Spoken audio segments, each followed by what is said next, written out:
It's time for another WrestlePlanet news update, as we look at if John Cena would ever work for another wrestling promotion. Ric Flair content has been removed from the WWE network following a recent controversy. An Impact Wrestling star has been real-life suspended. And AEW Rampage is set to become 2 hours long for one night only. All that and more coming up in today's video, but first, let's take a look at the ratings for this week's episodes of WWE RAW and AEW Dynamite, as once again AEW have topped WWE's Monday Night Raw key demo rating. Starting with Raw, they were down just under 10% from last week in the overall viewership, dropping from 1.849 million to 1.67 million. In the all-important key demo, Raw dropped 17.3% from last week, going from 0.52 to a 0.43, which is a drop from 670,000 to 556,000 viewers between the age of 18 and 49. AEW Dynamite was also down compared to last week's fallout from the All Out pay-per-view, as they dropped 11% in the overall viewership, going from 1.319 million to 1.175 million. They were also down just under 16% in the key demo, dropping from 0.52 to a 0.44. This equals roughly 574,000 viewers in between the age of 18 and 49, compared to last week's 681,000. Despite coming short of Raw in the overalls, this marks the second week in a row that Dynamite has outdrew WWE's Monday night show in the key demographic.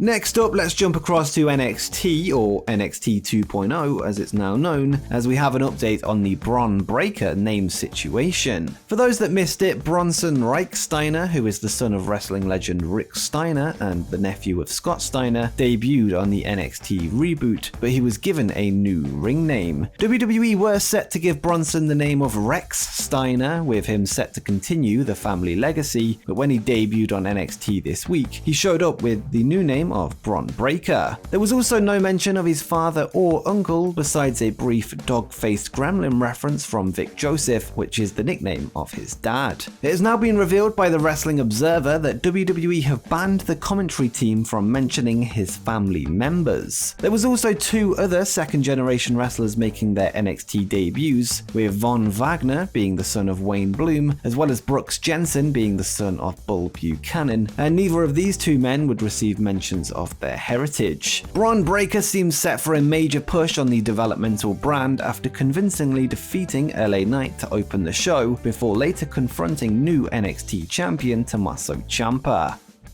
This week, former WWE host and commentator Renee Paquette, formerly known as Renee Young, appeared on the Wrestling Inc. Daily podcast and discussed her non-compete clause and a potential future in All Elite Wrestling. Renee left WWE in August 2020 and has been subject to a 1-year non-compete clause, which means she's been unable to work for another promotion until now. She revealed that she is now officially a free agent, and the subject of a potential move to AEW came up, and she seems open to the idea, and she said, "I'm definitely open to the idea. I miss pro wrestling, I miss being involved in the pro wrestling world in that capacity, but I don't know what that job would be or what my role could be within AEW. We could probably rattle off a couple of ideas of things to do.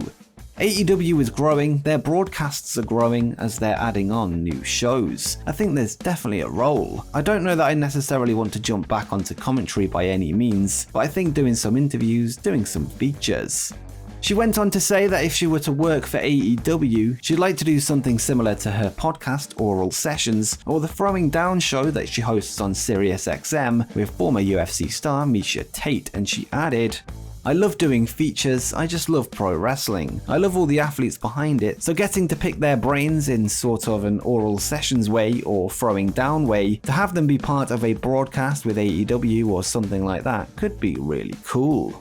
Renee has been spotted backstage at AEW shows to accompany her husband Jon Moxley, and was even seen in the background of a recent episode of Being the Elite. There's no doubt a place for Paquette in AEW, whether it be as a host of a new show similar to Talking Smack, or even sit-down interviews for Dynamite, Rampage, or the Countdown shows before the pay-per-views. I'd say that at this point it's highly likely she'll work with them in some capacity in the near future, but I guess we'll just have to wait and see. WWE superstar and Hollywood actor John Cena recently appeared in a fan Q&A at the Hollywood SuperCon event last weekend. He was asked if he would ever consider working for another wrestling promotion, with Cena ruling out any such move, and he said, "There's a whole never say never philosophy, and I'm also that way in life because you never know what life will bring you, but I can with certainty say no." Whilst this has always been an unlikely scenario, Cena's name did briefly pop up in fans' mouths when AEW teased a quote major signing at AEW Revolution this year, but of course it ended up being Christian Cage, which led to many fans feeling that he's not a major signing. There has been many wrestlers who have stated they'd never work for anyone else but Vince McMahon, this including former AEW World Champion Chris Jericho, but something tells me that Cena will probably keep his word. Cena last worked a match for WWE in a dark match at the Madison Square Garden SmackDown, teaming with the Mysterios to defeat Roman Reigns and the Usos, but now it seems like he's heading back to Hollywood with no news on when he will be back. And quickly, just before we continue, make sure you drop a like on the video as it helps me out a lot, and make sure you subscribe with notifications turned on so you don't miss any upcoming wrestling content as we head, hopefully, towards 100,000 subscribers. But now, let's press play on the video.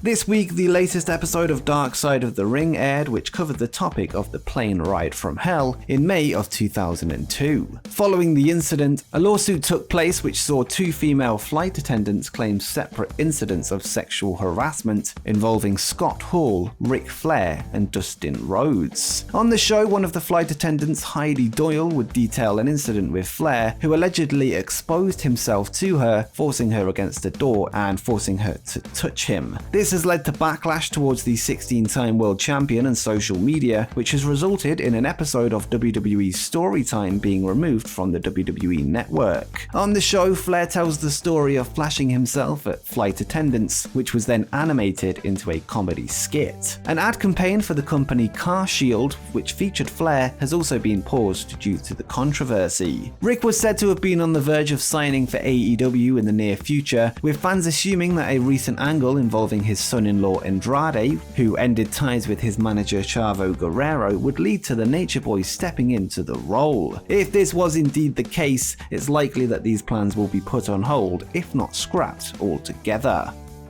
Another wrestler who received backlash from Dark Side of the Ring was Tommy Dreamer, who was a talking head on the episode. On the show, Dreamer would brush Flair's actions off as a joke and would say Flair is the Nature Boy for a reason, and he said, "He's just flaunting, styling and profiling, doing the Ric Flair stuff where everybody's going to laugh about it." But obviously someone took offense to it.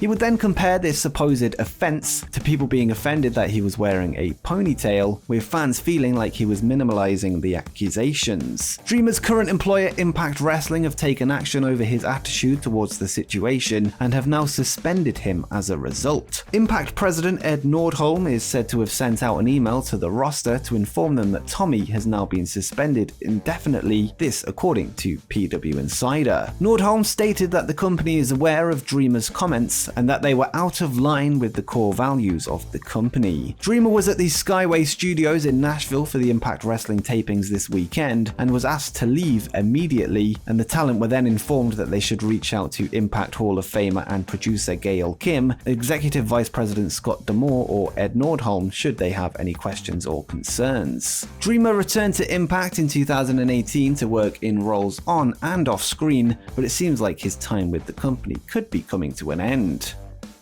Next up, we have an update regarding the Grand Slam edition of AEW Rampage, which will air on Friday from the Arthur Ashe Stadium in New York City. It has been confirmed that the show has been extended from 1 hour to 2 hours, with 3 more matches being added to the card. We will now see Eddie Kingston team up with Jon Moxley to take on the reunited Suzuki-Gun tag team of Lance Archer and Minoru Suzuki. Anna Jay of the Dark Order will go one-on-one with Penelope Ford, and the Lucha Brothers will team with Santana and Ortiz to battle Private Party and the Butcher and the Blade of the Hardy family office. This adds to the 3 matches that have already been announced, with Chris Jericho and Jake Hager of the Inner Circle taking on Ethan Page and Scorpio Sky, joined by American Top Team leader Dan Lambert. Adam Cole and the Young Bucks reunite as a trio to take on Christian Cage and Jurassic Express. And CM Punk is set for his first TV match in 7 years to take on Powerhouse Hobbs of Team Taz.